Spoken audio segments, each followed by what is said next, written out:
Nauta da TV da Transparência.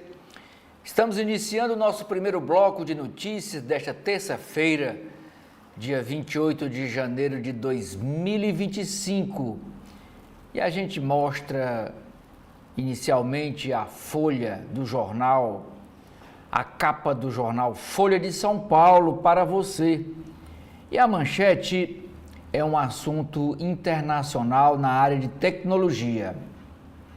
É dizendo que IA chinesa e a inteligência artificial chinesa derruba em $1 trilhão valor de gigantes da tecnologia. O anúncio, isso só o anúncio, não é a apresentação ainda desta ferramenta tecnológica. O anúncio do avanço de um modelo de inteligência artificial mais barato, desenvolvido pela empresa chinesa DeepSeek, derrubou ações e levou gigantes da tecnologia nos Estados Unidos e na Europa a perder $1 trilhão. Isso em real dá 5,9 trilhões de reais em valor de mercado.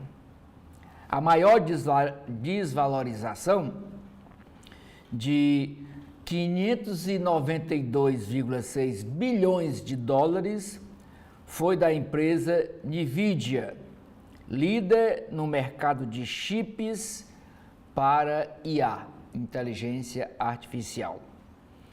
As ações da empresa caíram 15%, maior tombo de sua história. O índice Nasdaq, que reúne papéis de companhias do setor, registrou queda de 3,07%. Os da empresa Oracle desvalorizaram 13%, enquanto as ações da empresa Microsoft e da Alphabet, dona do Google, caíram 2,9% e 4,1%, respectivamente. Sem chips de ponta, a inteligência artificial da DeepSeek apresentou resultados à altura ou superiores às americanas, com custo menor. A empresa diz ter gasto menos de $6 milhões, 35,6 milhões de reais, em modelo lançado no último dia 10. Mega projeto de inteligência artificial encampado por Sam Altman, da OpenAI, inteligência artificial, por outro lado, prevê 100 bilhões, cerca de 589 bilhões de reais em investimentos. Isso tudo é a lei da procura da oferta, é a lei da competição. Esta foto é a capa dos principais jornais, não só do Brasil, mas do mundo, por conta da expressividade que ela tem. E diz assim a legenda desta foto: milhares de palestinos começam a voltar para o norte de Gaza. Deslocados seguem em direção à cidade de Gaza, após Israel autorizar o retorno à região e iniciar desmobilização de tropas militares. A volta ocorre depois do grupo terrorista Hamas concordar em soltar 6 reféns. E aqui é uma estrada litorânea, aqui é uma ponte, e podemos ver nenhum usa uma bicicleta, uma moto, um carro, todos a pé e levando os seus pertences nos ombros de volta para casa, não sabendo eles se existe casa. Por conta, a guerra destruiu quase tudo lá na faixa de Gaza. Esta outra foto, embaixo aqui da foto emblemática no norte de Gaza, é para a cerimônia ontem, lá no campo de concentração de Auschwitz, na Polônia, e ontem foram comemorados 80 anos que esse campo de concentração foi invadido pelos soviéticos e os reféns libertados. Diz assim a legenda da foto: em Auschwitz, sobreviventes alertam sobre o antissemitismo. Cerimônia dos 80 anos da libertação do mais violento campo de concentração nazista, comandado por Hitler, na Polônia. Em discursos, sobreviventes também pediram que o mundo não se esqueça do Holocausto. Previsão de economistas para a inflação neste ano de 2025 sobe para 5,5%.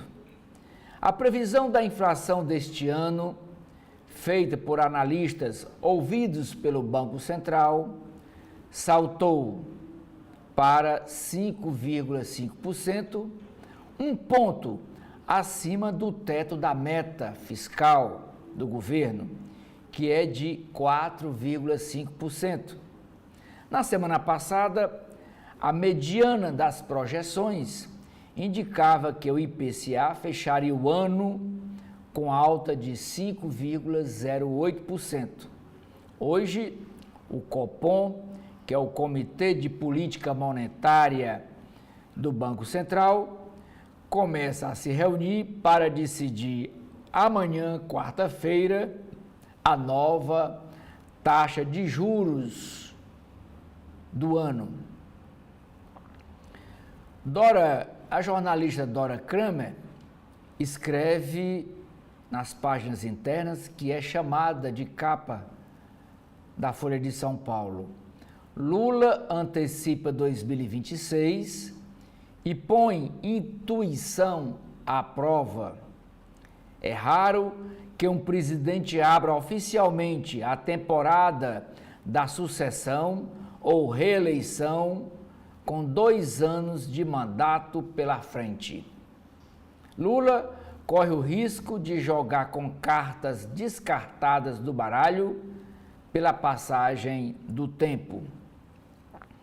E a Folha avisa aos seus leitores que a jornalista Dora Kramer ela vai passar a escrever a sua coluna às terças, que é hoje, às quartas, às sextas e aos domingos. A avaliação negativa do governo supera a positiva pela primeira vez, diz pesquisa do Instituto Quest. Em São Paulo, a Justiça decide que os aplicativos de transporte 99 e Uber suspendam o uso de mototáxi em São Paulo. O desembargador Eduardo Gouveia, do Tribunal de Justiça Paulista, acatou o recurso da Prefeitura que pedia o fim do serviço em São Paulo. As empresas 99 e Uber suspenderam as corridas de mototáxi e disseram que vão recorrer desta decisão do desembargador Eduardo Gouveia. Ainda na área internacional, é destaque na capa da Folha de São Paulo uma matéria dizendo que cortes de Donald Trump suspendem ações da ONU para imigrantes no Brasil. A Casa Branca paralisou o repasse de recursos a órgãos da ONU que atua na Operação Acolhida, atendimento a imigrantes da Venezuela, lá no estado de Roraima. O órgão é um dos principais apoios do governo brasileiro na região. Ações como acolhimento em 14 estados serão suspensas por 3 meses, 90 dias. Na área de esportes, futebol, o jogador Neymar deixa o time do Al Hilal na Arábia Saudita, ele rescindiu o contrato e fica perto de assinar contrato com o time do Santos. A matéria principal no caderno Ilustrada de hoje é dizendo que a artista Renata Lucas muda a Pina Estação com mostra dela, autoral. No caderno de veículos, a matéria chamada de capa é dizendo que a General Motors completa 100 anos de atuação no Brasil. Acordo de 2021 entre Brasil e Estados Unidos autorizou o uso de algemas em deportados. Esse acordo é de 2021 e a Folha e outros jornais trazem essa matéria por causa da polêmica do uso de algemas e corrente nos pés dos brasileiros que chegaram deportados dos Estados Unidos. O presidente da Colômbia, o Petro, recua após a ameaça do presidente Donald Trump e Colômbia vai receber colombianos expulsos, imigrantes ilegais que moravam nos Estados Unidos. Um dos editoriais de hoje da Folha diz o seguinte: Petro, que é o presidente da Colômbia, deu a Donald Trump oportunidade para bravatear, para fazer bravata. Agora vamos para a capa do jornal O Estado de São Paulo. E o Estadão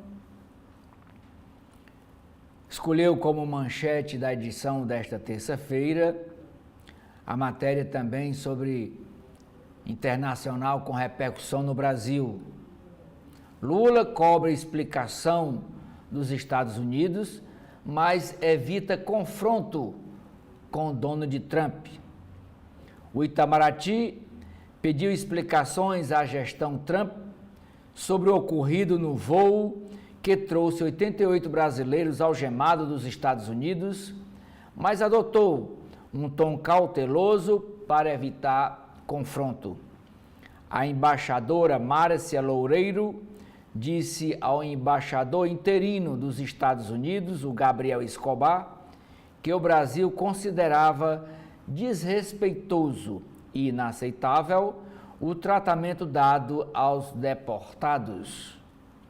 Passageiros disseram ter sido agredidos, impedidos de beber água e ir ao banheiro. Mulheres e crianças passaram mal por conta do calor na aeronave. Apesar do pedido de explicações, Lula não quer entrar no embate político com Trump. A ordem é também não enfrentar os Estados Unidos na reunião de emergência da Comunidade de Estados Latino-Americanos e Caribenhos, o CELAC. O encontro foi convocado a pedido do presidente colombiano Gustavo Petro, que recuou e aceitou que seus cidadãos deportados dos Estados Unidos cheguem à Colômbia em voos militares. Sobre o assunto, um dos editoriais de hoje do Estadão diz: a doutrina Trump em tempo real. Entreveiro com Colômbia ilustra nova política externa dos Estados Unidos e suas consequências. Ainda sobre o mesmo assunto, a primeira nota da coluna do Estadão de hoje, que é a coluna política, dizendo que a Polícia Federal usa algemas em deportações feitas pelo Brasil. Ainda é chamada de capa do Estadão a pesquisa do Instituto Quest sobre avaliação do governo Lula. Popularidade em queda. Avaliação negativa da gestão petista supera a avaliação positiva. Na região Nordeste, a aprovação do Lula caiu 8 pontos percentuais. Foi a primeira vez na série de pesquisas do Instituto Quest que a avaliação negativa do governo petista superou a positiva em todo o país. E um outro editorial de hoje do Estadão diz: Lula impopular é um perigo. O Estadão também traz, como eu falei, esta foto de centenas de milhares de palestinos voltando a pé para o lugar de onde foram expulsos por conta da guerra, por conta dos bombardeios. E eles aqui numa ponte, numa estrada no litoral da faixa de Gaza. Diz assim a legenda desta foto: uma longa e dura jornada de volta ao que restou de casa. Com o cessar-fogo entre Israel e Hamas, centenas de milhares de palestinos rumam para o norte de Gaza por estrada costeira. Eles caminham sem saber o que sobrou de suas moradias. No caderno Economia e Negócios, o Estadão registra na sua capa o assunto que é manchete de hoje da Folha de São Paulo: avanço de startup chinesa em inteligência artificial causa queda de ações de Big Techs nos Estados Unidos.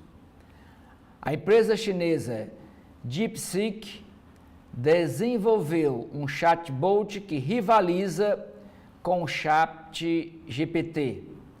A Bolsa de Valores de Nasdaq, de empresas de tecnologia, caiu 3%. Ainda no caderno de Economia e Negócios, marcas da China de montadoras de carros podem virar alvo de processo antidumping. Veículos elétricos da BYD e da GWM, importados antes da alta do imposto em 2024, são alvo das marcas mais antigas. Ainda na área de economia, combustível, preço dos combustíveis. Petrobras é cobrada pelos seus acionistas por defasagem de preços nos combustíveis e Lula pode enfrentar nova crise no seu governo. a presidente da Petrobras, a Magda Chambriard, tratará com os sócios privados da empresa da defasagem na gasolina, que hoje a defasagem da gasolina é estimada em 7,5%. E a defasagem no preço do diesel é de 15%. E a Petrobras está segurando os preços antigos, mas sob pressão dos sócios que querem que os preços reais sejam praticados e eles comecem também a ganhar mais, a lucrar mais. Chuvas extremas em São Paulo. Prefeitura de São Paulo levou 10 anos para fazer um plano contra riscos em temporais. O plano, previsto em lei de 2014, só foi finalizado após uma ordem da Justiça, uma determinação da Justiça. O Estado de São Paulo já contabiliza 17 mortos por chuvas neste verão. Ainda sobre São Paulo, é uma matéria chamada de capa aqui no Estadão, dizendo que a Prefeitura pede e a Justiça barra o serviço de transporte de mototáxi das empresas Uber e 99. O desembargador não multou os aplicativos.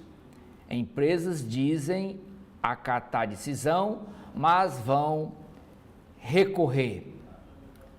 Na área de futebol, é a matéria dizendo que o jogador Neymar fica mais perto do Santos. O jogador rescindiu o contrato com o time Al Hilal, que publicou mensagem de despedida. E aqui a foto da mensagem. Obrigado e boa sorte. O Neymar segurando aqui uma taça. Ainda no caderno de Economia e Negócios, tem uma matéria dizendo que a empresa JBS dos irmãos Batista adquire 50% da empresa Mantiqueira Alimentos Brasil e ingressa agora a JBS no setor de venda de ovos. No caderno de cultura do Estadão, a matéria principal, chamada de capa, é para o filme A Garota da Agulha. É um filme de terror inspirado em história real e que estreia esta semana nos streams. Agora vamos para o Rio de Janeiro. A capa do jornal o Globo,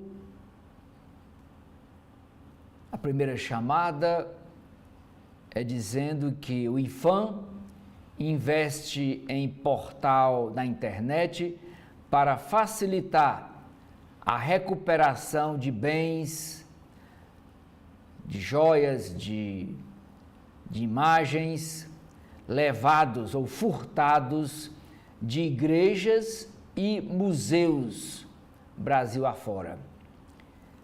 Aqui diz, caça às relíquias. E aqui duas fotos de duas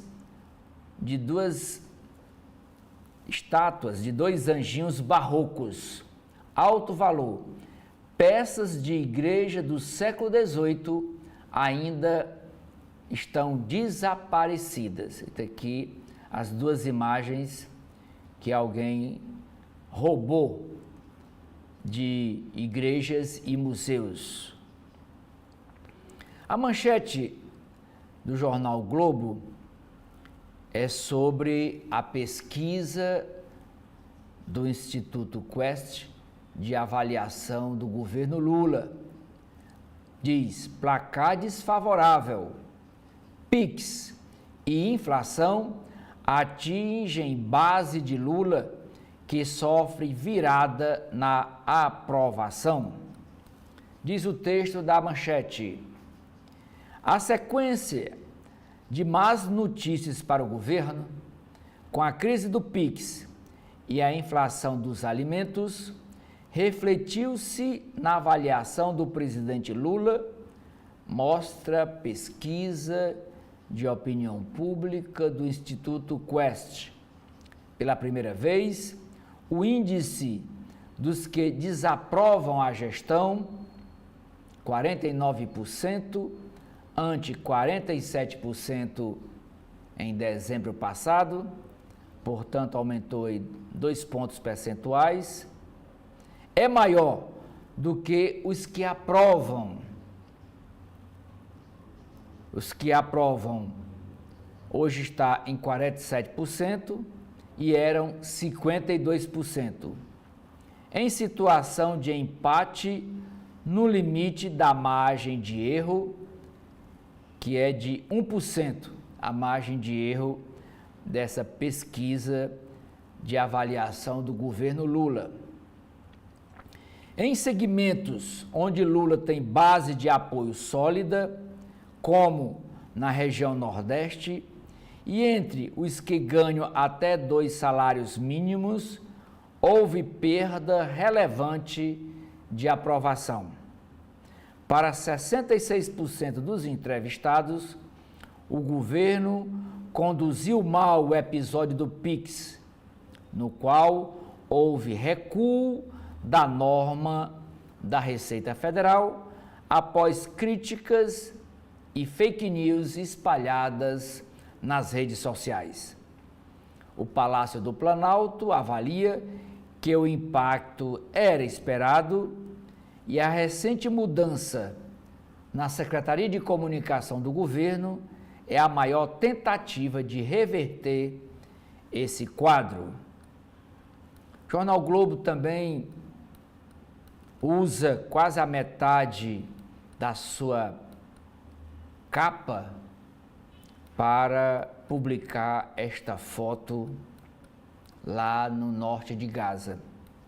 O retorno para o norte.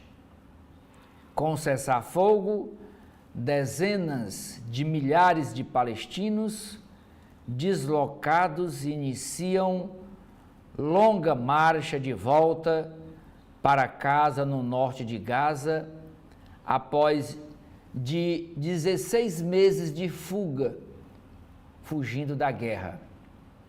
8 dos reféns israelenses, incluídos em acordo de liberação, estão mortos e os corpos serão devolvidos a Israel. E aqui, novamente, a foto,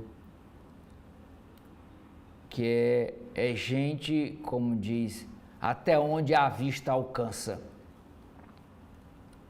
No Brasil, brasileiros deportados. O uso de algemas não é incomum, mas Itamaraty cobra Estados Unidos sobre possível excesso. O governo chamou o representante americano para ouvir explicações sobre tratamento a deportados. Praxe dos Estados Unidos. Algemas são comuns, mas não em solo brasileiro, e foram objeto de acordo do ano de 2021, acordo entre os dois países. Sobre o assunto, outra chamada de capa do jornal o Globo desta terça-feira. De porta em porta, o governo de Donald Trump acelera prisão de imigrantes ilegais que vivem nos Estados Unidos. Em cerco prometido em campanha eleitoral, o governo faz blitz nas casas de quem está morando irregularmente no país. O recorde de deportações dos Estados Unidos foi no governo de Barack Obama. Sobre o assunto, um dos editoriais de hoje do jornal o Globo diz: é um erro criar atrito com Trump por imigração ilegal. Outra matéria: crise diplomática. Colômbia recua e aceita voos de deportados dos Estados Unidos vindo através de aviões militares. O assunto que é chamada de capa, manchete de capa da Folha, também é chamada aqui na capa do Globo. ChatGPT chinês vira febre e derruba ações de Big Techs americanas.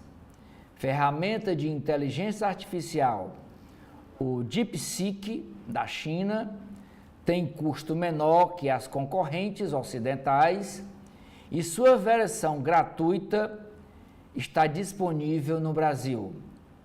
Saiba como ela funciona. Ainda chamada de capa do jornal Globo, febre amarela causa 3 mortes e liga alerta em São Paulo. São 7 casos da doença registrados este ano no estado, maior número desde 2019. Especialistas apelam para a vacinação contra a febre amarela lá em São Paulo. Testes iniciais, ainda na área de saúde. Novo tratamento de câncer de mama tem 100% de eficácia. É a matéria que está na página 24 de hoje do Globo. Na área de política, há uma semana de perder o poder, o deputado federal Arthur Lira e o senador Rodrigo Pacheco traçam o futuro. O presidente da Câmara, Arthur Lira, lá do PP de Alagoas, tem tido reveses no seu estado, em Alagoas, e é cotado para ser ministro. Pelo menos o partido dele e o provável próximo presidente da Câmara Federal, Hugo Mota, fazem lobby junto ao governo federal para que Arthur Lira seja ministro do governo. E eles querem o Ministério da Agricultura, que hoje é comandado pelo PSD, com Carlos Fávaro. Já Rodrigo Pacheco, lá do PSD de Minas Gerais, acena ao governo, vai se preparar para enfrentar uma campanha eleitoral no próximo ano, para disputar o governo de Minas Gerais com o atual governador Romeu Zema, do Novo. Ampliar a malha de transporte sobre trilhos é desafio para o Rio de Janeiro. Estender o metrô até o bairro de Recreio e até a cidade de São Gonçalo, que fica depois de Niterói, e fazer ligação entre Estácio e Praça 15 são soluções apontadas. Outra foto de destaque na capa do jornal O Globo é esta pintura, como vocês podem ver, é de uma enchente. Pessoal aqui de guarda-chuva, um ônibus passando, outro aqui, pessoa transportando seus objetos numa canoa. E a legenda desta gravura diz assim: Profecia da tragédia na tela. O artista plástico Rodolfo Tamanini Neto, que morreu arrastado pelas águas dentro de sua casa, na Vila Madalena, pintou o quadro A Enchente. E esse quadro é de 2008. Obras reduziram alagamentos em São Paulo, mas de forma desigual. Na periferia, o problema é crônico. O segundo caderno, o Caderno de Cultura do Globo, traz hoje uma entrevista exclusiva com o ator Caio Blatt, um ator que segue em nova direção. O artista se aprimora como diretor, leva a peça do escritor Dostoiévski para São Paulo e se prepara para filmar a vida de Cacilda Becker. No mercado da bola, o Jornal Globo traz a matéria sobre Neymar. O atacante deixa o time do Al Hilal para voltar ao Santos. Botafogo quer técnico Rafa Benítez e Flamengo encaminha Danilo. Agora vamos para a capa do jornal cearense O Povo. E no alto da capa, aqui a foto do ministro da Educação, Camilo Santana. E Camilo Santana está no Ceará. Ontem ele participou de uma solenidade de assinatura de uma parceria para a segunda fase de obras do ITA, aqui em Fortaleza, e nessa solenidade ele falou que o programa Pé de Meia não sofrerá descontinuidade, porque ele foi indagado sobre isso, porque o Tribunal de Contas da União suspendeu 6 bilhões de reais, dinheiro para pagar desse programa Pé de Meia. E mesmo assim, ele disse que o governo está recorrendo dessa decisão e que o programa não sofrerá descontinuidade. Ainda na área de educação, sobre o SISU, o ministro da Educação aponta falha técnica em demora na divulgação do resultado. A manchete de hoje do jornal O Povo é sobre a pesquisa de opinião do Instituto Quest de avaliação do governo Lula. Diz assim a manchete do jornal: aprovação da gestão. Nordeste puxa queda da avaliação do governo Lula. Pela primeira vez na pesquisa do Instituto Quest, a desaprovação ao governo supera a aprovação. A administração perdeu força, principalmente nos setores onde era bem avaliado.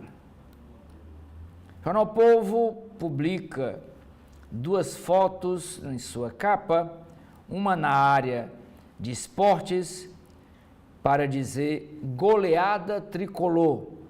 O time do Fortaleza atropela Cariri por 7-0 e segue 100% no campeonato cearense. O jogador Lucero, esse da foto, marcou 2 gols e chegou a 50 realizados pelo clube, pelo Leão. A outra foto é sobre a ferrovia transnordestina. Obras da ferrovia e ampliação do porto serão tocadas juntas. Ordem de serviço do trecho 11 que liga Caucaia ao Porto do Pecém, foi assinado, a ordem foi assinada ontem. Ainda é chamada de capa do jornal O Povo, desta terça-feira, dia 28. Na editoria de cidades, Prefeitura de Fortaleza projeta limpar 92 canais até o fim do mês de fevereiro. Economia, Troféu Empreender celebra o empreendedorismo no Ceará. A reportagem de hoje é sobre famílias, é na área de política. São famílias de políticos que controlam prefeituras do Ceará e expandem poder para cidades vizinhas. E dá vários exemplos que as famílias agora não estão mais se contentando em administrar o seu município de origem, mas também os municípios vizinhos. Um exemplo é aqui Maracanaú. Maracanaú é o mesmo grupo que controla Maracanaú e agora Pacatuba. É a mesma coisa lá no Cariré. O prefeito é prefeito em Cariré, foi reeleito, e a mulher dele é prefeita em Groaíras. É a mesma coisa lá em Heriotaba, o mesmo grupo, o marido é prefeito em Heriotaba e a esposa é vice-prefeita em Pires Ferreira. E aí, por diante. No caderno Vida e Arte, a chamada de capa é para a matéria dizendo que a Edições Demócrito Rocha lança hoje a segunda etapa da coleção Terra Bárbara. Agora vamos para o jornal Valor Econômico. Valor Econômico, que é um produto do grupo O Globo de Comunicação, chamada de capa para o agronegócio. A empresa JBS compra 50% da Mantiqueira Alimentos, líder do mercado de ovos no Brasil. Diz assim sobre esse negócio, essa compra, o diretor-presidente da JBS, que também agora chamado de CEO, essa sigla inglesa, CEO, é o Tom Mazzoni. Ele diz: todo mundo come ovo. Contas públicas, estados e municípios ampliam gastos e aumentam desafio para o país alcançar o equilíbrio fiscal. Proteção de dados.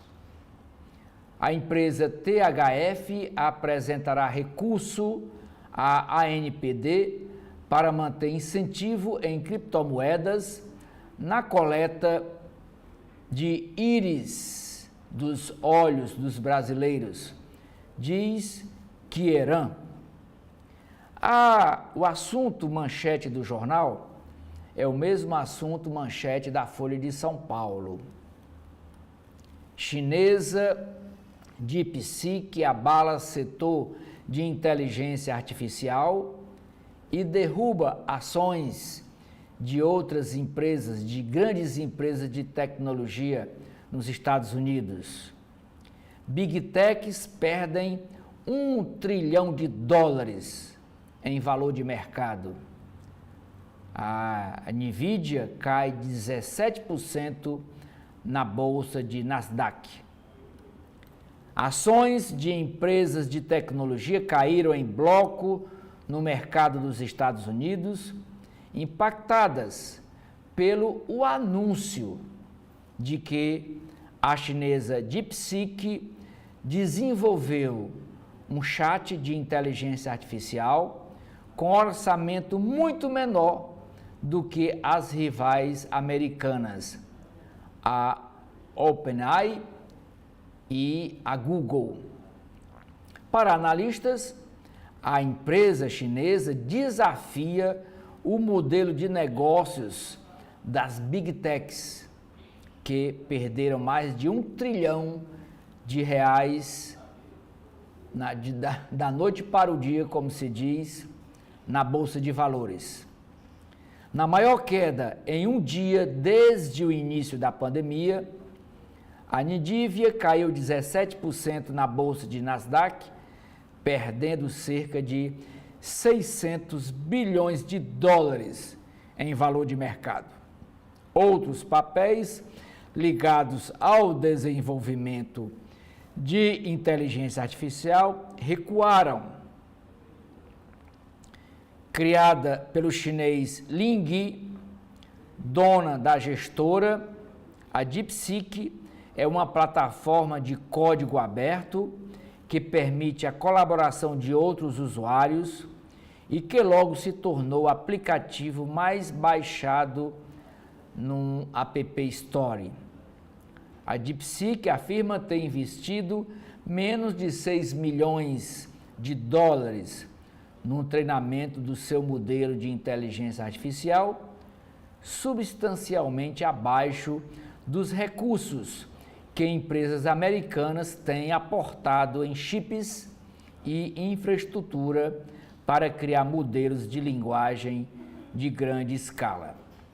Empresas como a OpenAI e Google foram pioneiras no desenvolvimento de modelos de raciocínio que tentam equiparar-se às capacidades cognitivas do ser humano. Mas o lançamento da DeepSeek chinesa desencadeou debates acalorados no Vale do Silício sobre qual seria a capacidade de as empresas de inteligência artificial dos Estados Unidos, com mais recursos, como a Meta, de defender sua vantagem técnica. Para analistas, o modelo de negócios da DeepSeek, se confirmado, gera dúvidas sobre a sustentabilidade da demanda por chips de inteligência artificial, motor da valorização da Nvidia e suas rivais. Abre aspas. Mesmo que o modelo de negócios seja confirmado, em situação hipotética, vemos que as empresas de tecnologia adaptarão seus investimentos e continuarão investindo em chips da Nvidia. Escrevem os analistas Tiago Alves e Maria Clara, eles trabalham no Banco Itaú BBA. O impacto maior seria para desenvolvedoras de modelos de inteligência artificial, como a OpenAI.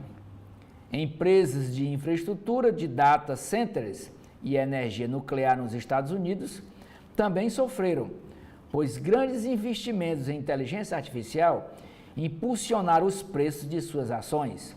No Brasil, os papéis da empresa WEG caíram 7,83%, maior desvalorização da Bolsa Ibovespa. A empresa tem participação relevante dos negócios em infraestrutura de energia nos Estados Unidos.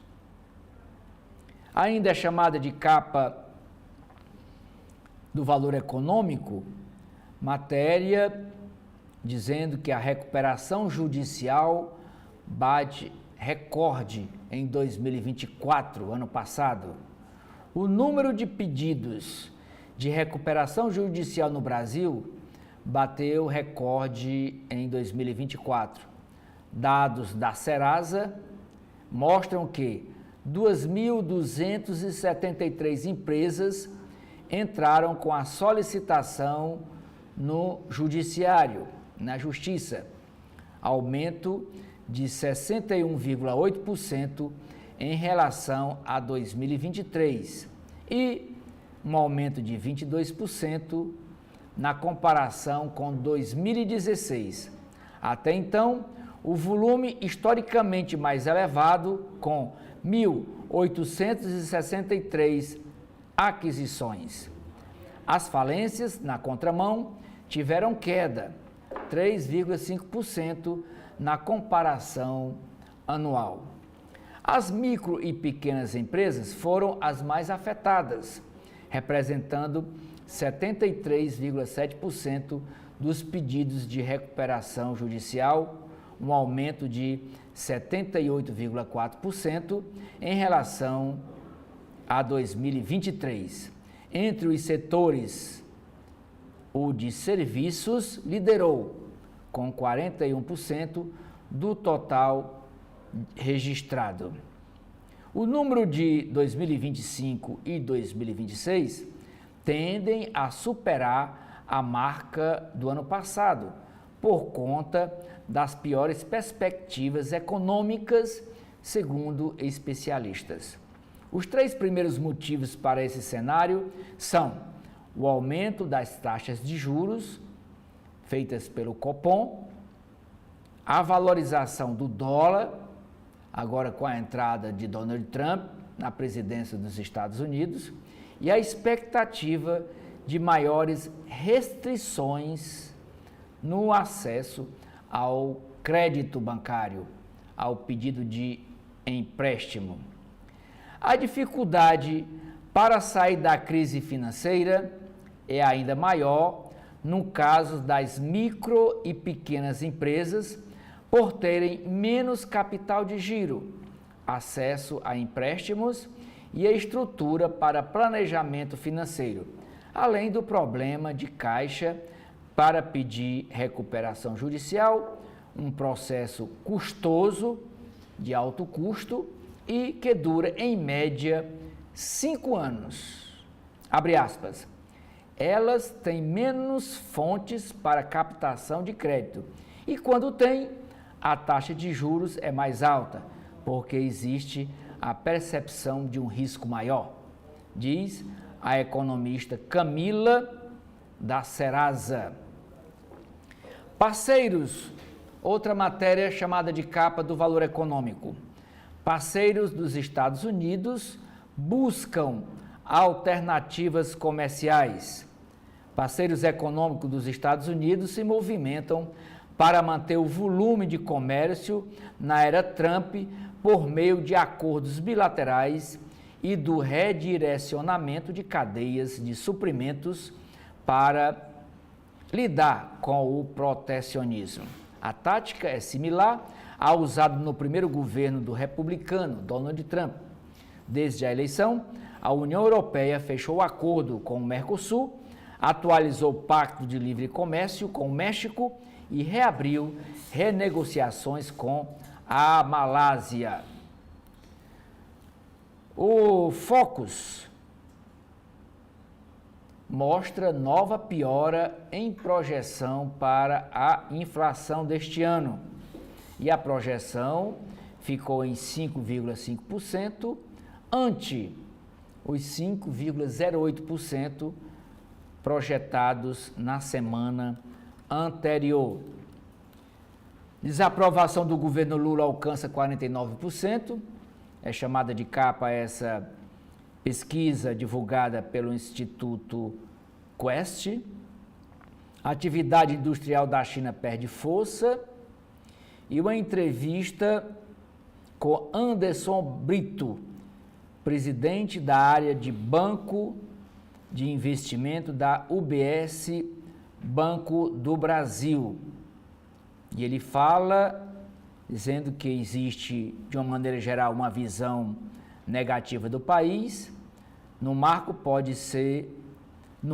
na visão macro, pode ter algum ruído, mas tem tantos setores que vão bem que a gente tem vantagem competitiva. Na Folha de São Paulo de hoje, Edson, o jornal dá a sua opinião sobre um assunto que foi a manchete de ontem do periódico.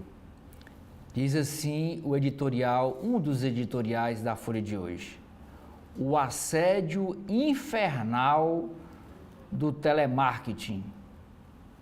Relatório da Anatel mostra aumento de chamadas importunas bloqueadas entre 2023 e 2024 e ranking global mostra liderança do Brasil na prática nefasta. É preciso, diz o editorial, endurecer a regulação e fiscalização dessas empresas de telemarketing. Segundo o editorial, é um assunto internacional. O presidente da Colômbia, Gabriel Petro, deu a Trump oportunidade para bravatear. Presidente esquerdista colombiano politiza deportações, mas recua em questão de horas após ameaças de retaliação. O governo brasileiro reclama de condições de voo que repetiram as de gestões anteriores nos Estados Unidos. Página de política da Folha de São Paulo. Primeira manchete. Governo Lula discute novo projeto para redes sociais com regras de remoção de conteúdo. Ministérios estudam proposta de regulamentação para plataformas digitais na esteira de decisão da empresa Meta sobre políticas de moderação. Isso nos Estados Unidos. A empresa Meta é dona do Facebook, do Instagram e do WhatsApp. Segunda matéria na editoria de política. Avaliação negativa do governo Lula supera a avaliação positiva pela primeira vez, diz o Instituto Quest. Depois de crise do Pix, rejeição chega ao maior patamar numérico do atual mandato. E aqui os números da pesquisa. 37% consideram negativo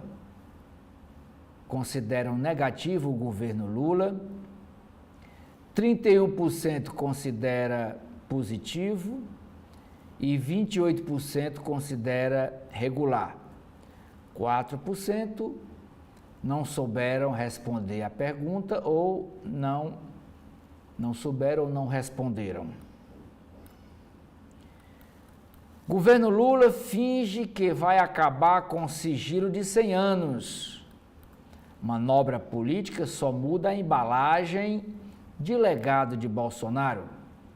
Quem escreve este artigo é Maria Vitória Ramos e Bruno Marassuti. Poder turbinado do Congresso e opacidade impõem vigilância reforçada, dizem especialistas. E essa opacidade é por causa do orçamento secreto. Ninguém sabe para onde é que vão as verbas parlamentares. Observadores citam o legado de gargalos do Legislativo, que trocará o comando no dia 1º de fevereiro e que carece de mecanismo de transparência. E o que ilustra esta foto, esta matéria, é a foto aqui, o atual presidente da Câmara Federal, Arthur Lira, entregando um trator, uma retroescavadeira adquirida via a Codevasf, a Companhia do Vale do São Francisco. Ele aqui entregando, tá aqui o laço, entregando aqui aos eleitores dele, lá em Alagoas. Dinheiro de verba parlamentar. Sobre essa política Brasil afora, patrocinada pelas emendas parlamentares, o jornalista Fábio Vitor, que está lá em Patos, na Paraíba, publica hoje na Folha de São Paulo a segunda matéria sobre o reduto eleitoral do futuro presidente da Câmara, o deputado federal Hugo Mota, ele que é do Republicanos da Paraíba. E nesta segunda matéria, a Folha de São Paulo traz quem é que faz oposição ao clã dos Mota, lá em Patos, na Paraíba. O opositor em reduto de Hugo Mota, do deputado federal Hugo Mota, atribui a ascensão política de Hugo Mota a ter nascido em berço de ouro, derrotado nas duas últimas eleições para prefeito pelo pai do candidato favorito a assumir a presidência da Câmara no dia 1º de fevereiro, que é o Hugo Mota. Ele foi derrotado já duas vezes para o senhor Naborzinho, é o Nabor Mota, ele que é o prefeito de Patos, na Paraíba, e pai do deputado federal Hugo Mota. Ele, o opositor lá da família Mota, é o ex-juiz de Patos, que critica o empreguismo do rival. Com poder, diz assim o texto da matéria, com poder político e influência crescente na Paraíba, a família do deputado federal Hugo Mota, do Partido Republicanos, tem no município de Patos seu reduto político no sertão do estado, uma oposição que segue em direção oposta. O principal líder opositor é o ex-juiz Ramonilson Alves, ele é filiado ao PSDB. Na eleição de 2024, do ano passado, ele teve 22,3% dos votos contra 73,7% de Nabor Vanderlei Filho, é o chamado, conhecido como Naborzinho, também filiado ao Partido Republicanos. Ele é pai de Hugo Mota. Ele foi reeleito e Nabor comanda a cidade de Patos pela 4ª vez. Na eleição anterior, em 2020, os dois também eram os principais candidatos, mas a disputa foi mais acirrada. Nabor venceu com 51% contra 41% de Ramonilson. A provável eleição de Hugo Mota para presidente da Câmara, dia 1º de fevereiro, é o ápice da influência de sua família, que em Patos está no poder, direta ou indiretamente, desde os anos de 1950. A última vez que a oposição venceu na cidade foi em 2016, com Dinaldo Vanderlei Filho, o Dinaldinho, primo de Nabor, cujo pai, Dinaldo Vanderlei, comandou o município de 1997 a 2004 e é tido como o derradeiro rival forte do clã dos Mota. O revés do grupo para Dinaldinho veio em uma das crises políticas de Patos nos últimos anos. Francisco Mota, avô de Hugo Mota, aliás, Francisca, não é Francisco, Francisca Mota, avó de Hugo Mota, eleita prefeita em 2012, não terminou o mandato. Ela foi afastada pela Justiça em 2016, após operação em que o Ministério Público Federal, a Polícia Federal e a Controladoria Geral da União investigaram esquemas de corrupção na região.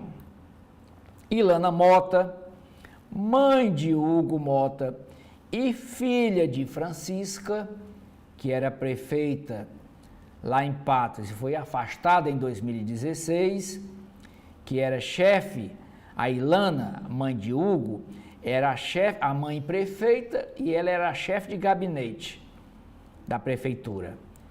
A mãe de Hugo Mota, né, em 2016, foi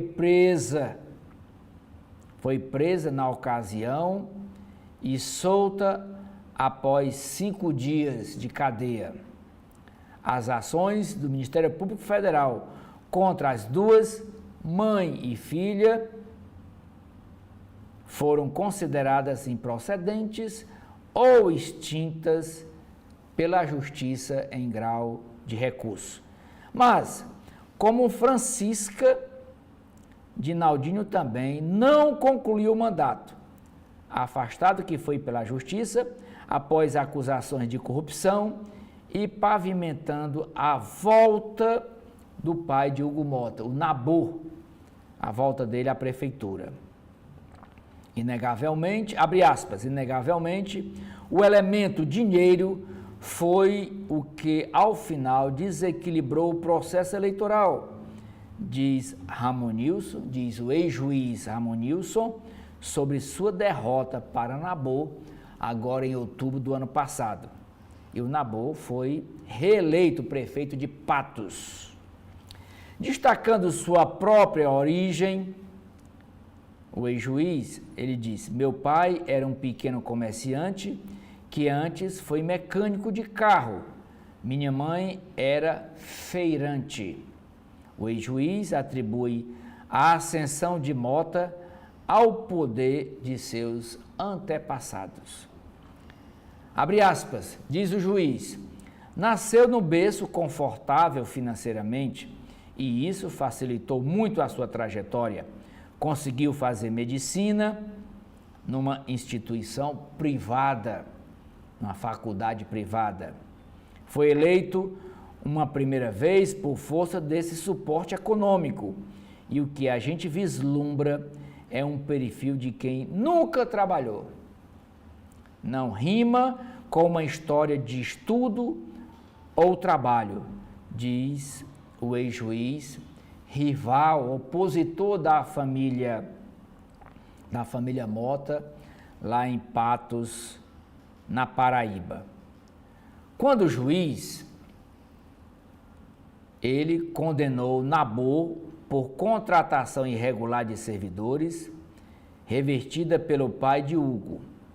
Dar emprego na prefeitura, mesmo sem concurso para angariar apoio político, é, segundo o opositor, uma das chaves para a perpetuação do grupo no poder, que está no poder desde 1950.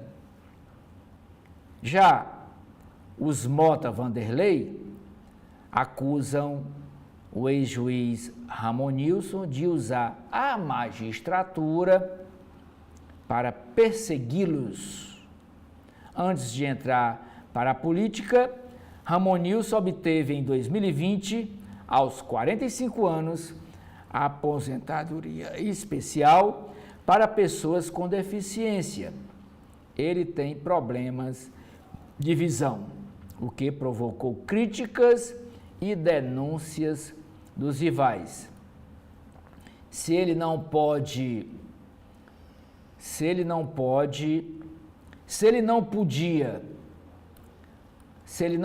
atuar mais na justiça, na magistratura, alegavam, tampouco poderia ser político. O ex-magistrado diz que fez tudo de acordo com a lei. E o juiz, o Ramonilson Alves, do PSDB, é esse aqui de camisa branca e gravata preta com vermelho. Ele é do PSDB e foi derrotado nas eleições passadas pelo pai de Hugo Mota, o senhor Nabor Vanderlei Mota. E a foto de baixo é do deputado federal Hugo Mota. Ele é do Partido Republicanos e possivelmente é o favorito, talvez tenha até chapa única. Ele é o favorito para assumir a presidência da Câmara Federal a partir do dia 1º de fevereiro. A bancada do PT vai votar nele, com apoio do presidente Lula, e ele também tem o apoio do atual presidente da Câmara Federal, o Arthur Lira, que é do PP de Alagoas, também aqui do Nordeste. O STJ paga até R$349 mil em um mês a ministros aposentados beneficiados com penduricalhos. Diz assim a matéria da Folha de São Paulo. Aqui é o plenário do Superior Tribunal de Justiça em Brasília. R$300 mil foi o rendimento mínimo recebido em um mês de 2024 por 6 ministros aposentados do STJ. Já estavam aposentados. R$150 mil foram rendimentos mínimos recebidos por 22 ministros aposentados do STJ em outubro do ano passado.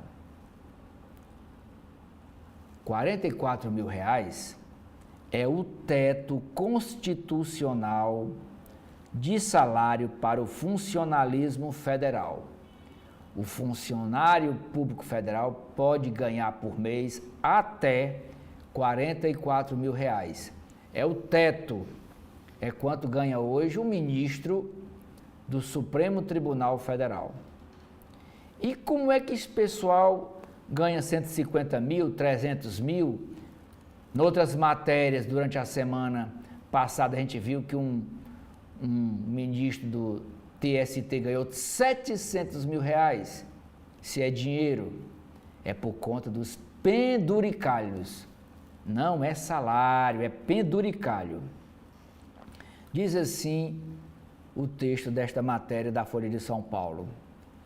O STJ, Superior Tribunal de Justiça, pagou em 2024 rendimentos líquidos de até R$349 mil em um mês a ministros aposentados da Corte, beneficiados por penduricalhos, segundo dados do Conselho Nacional de Justiça, o CNJ. A remuneração média dos magistrados fora da ativa no ano passado não fica muito acima dos valores que costumam receber de subsídio. Subsídio é a chamada remuneração fixa e mensal de um ministro. É chamado de subsídio. Mas as parcelas são expressivas a depender do mês. 6 ministros aposentados do tribunal embolsaram pelo menos 300 mil em outubro do ano passado. São eles: Arnaldo Esteves Lima, Nefi Cordeiro, José de Castro Meira, Jorge Tadeu Flacker, Eliana Calmon Alves e a Suzete Dumont Reis Magalhães. Se considerados valores acima de 200 mil, também embolsaram esse dinheiro Napoleão Nunes Maia, filho, cearense aqui de Limoeiro do Norte, e Washington Bolivar de Brito. Com um critério de 150 mil recebidos em um mês, o número de ministros chega a 22 no total. Na outra ponta da tabela, os 6 menores rendimentos líquidos de 2024 pertencem ao ministro aposentado Nefi Cordeiro, referentes a meses que não outubro. Os valores são todos idênticos, cerca de R$ 27 mil cada. Em dezembro passado, o total de rendimentos de Paulo Laitano Távora foi negativo e os rendimentos líquidos dele ficaram zerados. Isso pelo acerto de falecimento do ministro na folha daquele mês, quando houve devolução de verbas recebidas em novembro.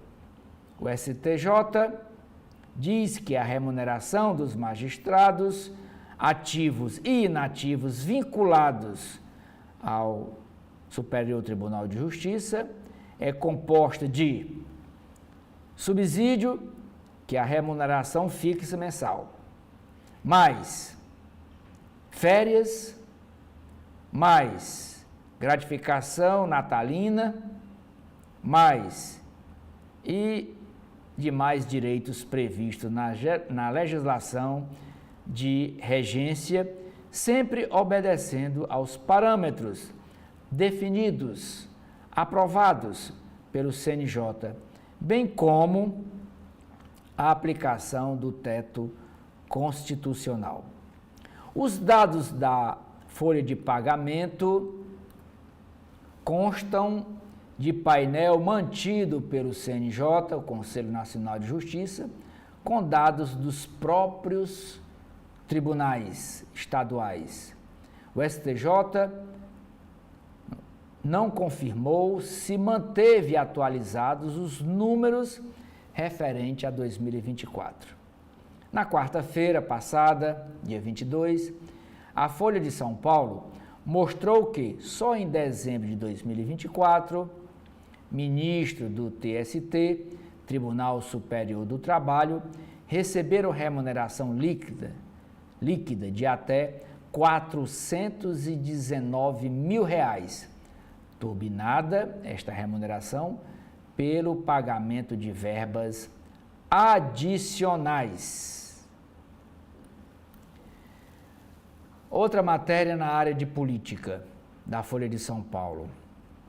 Michele Bolsonaro, ex-primeira-dama do Brasil, ironiza a acusação de golpismo feita pelo tenente-coronel Mauro Cid em delação que foi vazada no fim de semana pelo jornalista Hélio Gaspari. E essa delação foi a primeira delação dele, feita em agosto de 2023. A ex-primeira-dama Michele Bolsonaro ironizou ontem, segunda-feira, a divulgação da primeira parte da delação do tenente-coronel Mauro Cid e a acusação de que ela compunha a ala mais radical de grupo suspeito de tramar um golpe de Estado no Brasil após a derrota de seu marido, Jair Bolsonaro, nas eleições de 2022. Derrota para Lula e Geraldo Alckmin. Abre aspas. Todos sabem o motivo para requentarem isso agora.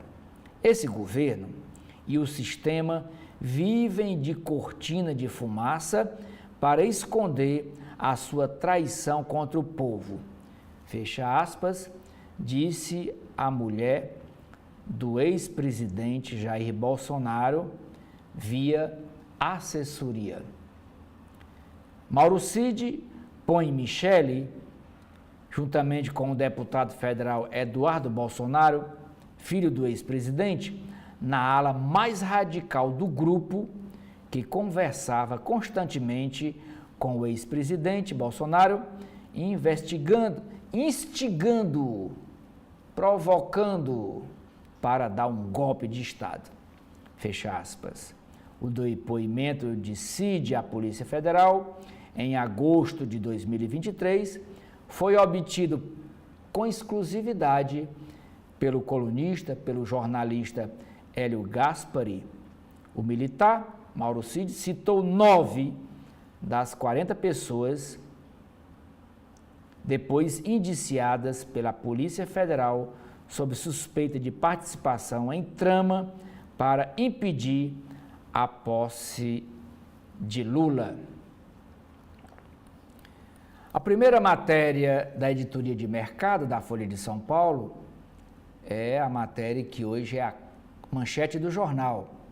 Inteligência artificial chinesa, DeepSeek, choca os mercados e tira $1 trilhão do valor de empresas de tecnologia dos Estados Unidos. O modelo se mostra mais efetivo e mais barato que as Big Techs, as grandes empresas de tecnologia, e é chamado de momento Sputnik da inteligência artificial. A Bolsa de Valores Nasdaq cai 3,7% e Nvidia, maior fornecedora de chips, perde 592,6 bilhões de dólares. O que é DeepSeek? O que é DeepSeek? E por que ela acirrou a corrida entre China e Estados Unidos por inteligência artificial? Plataforma de inteligência artificial chinesa, essa DeepSeek, com apenas uma fração do investimento das Big Techs, se mostrou tão eficiente quanto as rivais americanas.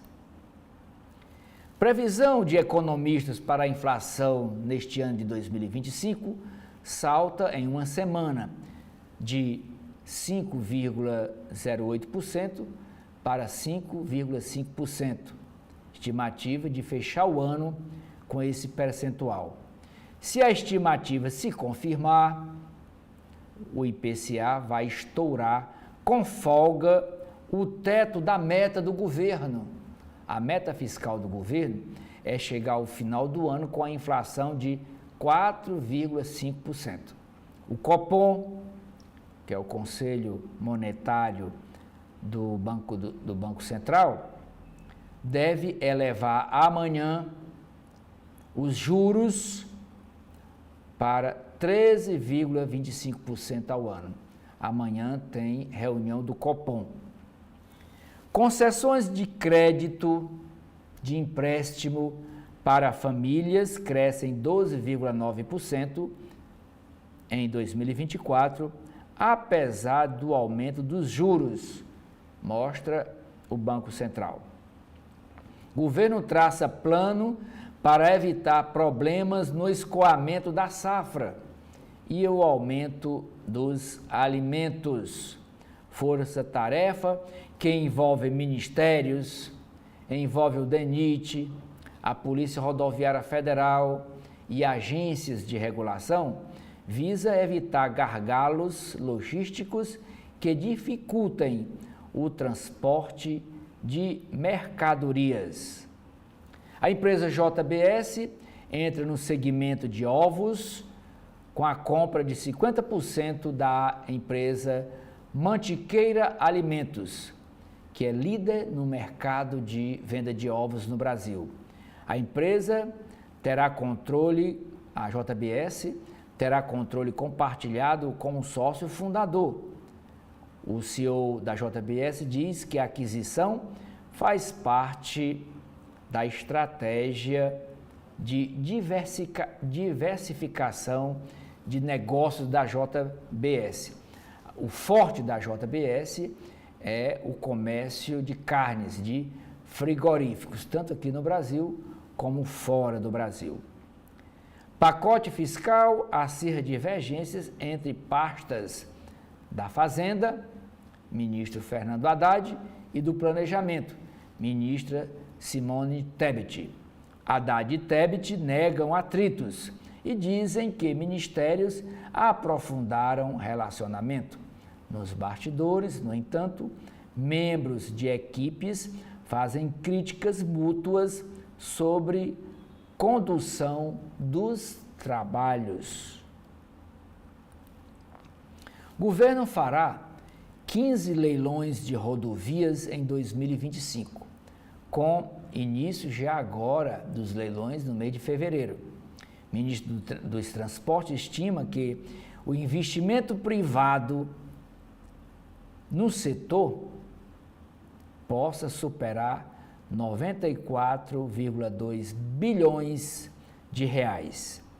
A União Federal cogita passar a entes regionais dos governos dos estados licenciamento ambiental de menor impacto. Montadoras retomam pressão por barreira aos carros chineses no Brasil. E aqui um navio trazendo carro elétrico da BYD. Indústria cresce o dobro da mundial, mas Trump e juro preocupam. Donald Trump repete que Brasil está entre os países que cobram muita tarifa dos produtos que chegam ao nosso país. Juíza dá vitória à Sabesp e derruba desconto na tarifa de fornecimento de água para a empresa Nestlé. E a Sabesp foi privatizada. A Sabesp é a distribuidora de água e também cuida dos esgotos de São Paulo. Venda de ração de gato cresce mais que a de comida canina, diz a empresa. O TST, Tribunal Superior do Trabalho, julga em 2025 o controle de idas ao banheiro em empresas. Trabalho temporário gerou em 2024 2,4 milhões de contratos. 2,4 milhões de brasileiros vivendo do trabalho temporário. Primeira matéria na editoria de Mundo é sobre cortes que o presidente dos Estados Unidos, Donald Trump, mandou fazer em ações que custeavam corte de dinheiro em ações de agências migratórias da ONU que atuam no Brasil. Anúncios ameaçam programas como Operação Acolhida, isso lá em Roraima, que vê desafios significativos para continuar com esse trabalho sem o dinheiro dos norte-americanos. O uso de algemas em deportados foi autorizado por um acordo entre o Brasil e os Estados Unidos em 2021. O governo do Brasil foi informado pelos Estados Unidos em 2021 de que autoridades americanas fariam uso de algemas nos deportados brasileiros durante os voos de deportação, com o compromisso de que elas seriam removidas, as algemas e as correntes, ao pousar no país sul-americano. Na hora que pousasse aqui no Brasil, as algemas seriam retiradas. Na sexta-feira passada, um grupo de 88 brasileiros deportados chegou a Manaus. Vídeos do momento mostram que muitos deles com algemas nas mãos e nos pés, o que iria contra o combinado entre Washington, capital dos Estados Unidos, e Brasília, capital do Brasil. Mas há relatos de que parte dos deportados saiu à força da aeronave pelas portas de emergência, o que impossibilitaria o cumprimento do acordo entre os dois países. A tensão na aeronave se deve ao fato de que, segundo os brasileiros, houve agressões por parte dos agentes americanos durante o voo de repatriação. Agora vamos para as páginas internas do jornal O Estado de São Paulo, o Estadão. E a primeira nota da coluna do Estadão é sobre o mesmo assunto, essa disputa aí de narrativas entre Brasil e Estados Unidos sobre o uso de algemas e correntes. Polícia Federal, diz a coluna do Estadão, também utiliza algemas em deportações de migrantes ilegais cumpridas pelo Brasil. Criticado pelo governo brasileiro, o uso de algemas na deportação de migrantes ilegais ou condenados também é prática adotada pela Polícia Federal. Integrantes da corporação disseram à coluna da corporação policial. Disseram à coluna, sob condição de anonimato, que o procedimento é padrão e previsto em regras de transporte de passageiro sob custódia em voo internacional. Questionada, a direção da Polícia Federal admitiu a utilização de algemas durante a devolução de estrangeiros pelo Brasil e disse que a medida é tomada com base em uma avaliação de risco, visando a segurança do voo. Alegou, entretanto, que o uso de algemas só é determinado em condições excepcionais. A instituição, a PF, disse ainda, Polícia Federal, que não faz deportações ou inadmissões em massa, como as recentemente cumpridas pelos Estados Unidos. Ainda na coluna do Estadão,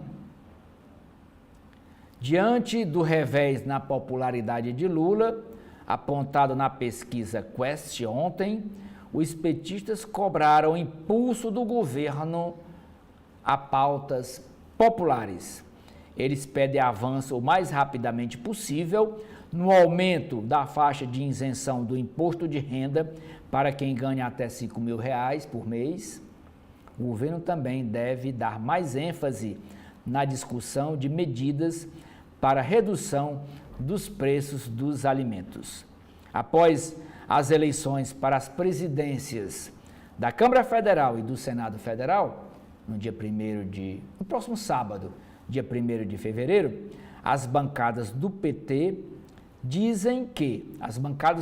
na Câmara e no Senado, dizem que a prioridade é discutir a pauta legislativa para este ano de 2025. Agora vamos para a página dos editoriais de hoje do Estadão. Primeiro editorial: Lula impopular é um perigo. Pesquisa aponta derretimento da aprovação ao presidente, sobretudo no Nordeste e entre a população de baixa renda, o que deve fazer o governo acelerar medidas demagógicas. Segundo editorial: o entreveiro com a Colômbia ilustra a nova política externa dos Estados Unidos e suas consequências, que são tensões comerciais economicamente injustificáveis que empobrecem todo mundo e alienam aliados. Página de política do Estadão. Pela primeira vez, a aprovação de Lula cai 8 pontos no Nordeste, sua base eleitoral. Desempenho do governo federal ao tentar sair da crise do PIX foi um dos fatores que determinaram a rejeição entre eleitorado tradicional do PT, segundo a pesquisa do Instituto Quest. Reforma ministerial de Lula mira 2026, que é um ano eleitoral. Siglas de fora e também a reforma ministerial mira siglas de fora da esquerda. PCdoB, o partido PCdoB pode perder pasta, pode perder o Ministério da Ciência e Tecnologia, e o PSD de Gilberto Kassab quer trocar o Ministério da Pesca pelo Ministério do Turismo, que hoje o Ministério do Turismo está nas mãos do partido União Brasil. Com esta matéria sobre a reforma ministerial do governo Lula, eu encerro aqui o nosso primeiro bloco de notícias desta terça-feira, dia 28 de janeiro, agradecendo a sua audiência e convidando você a continuar com a programação da TV da Transparência. Muito obrigado e até a próxima oportunidade.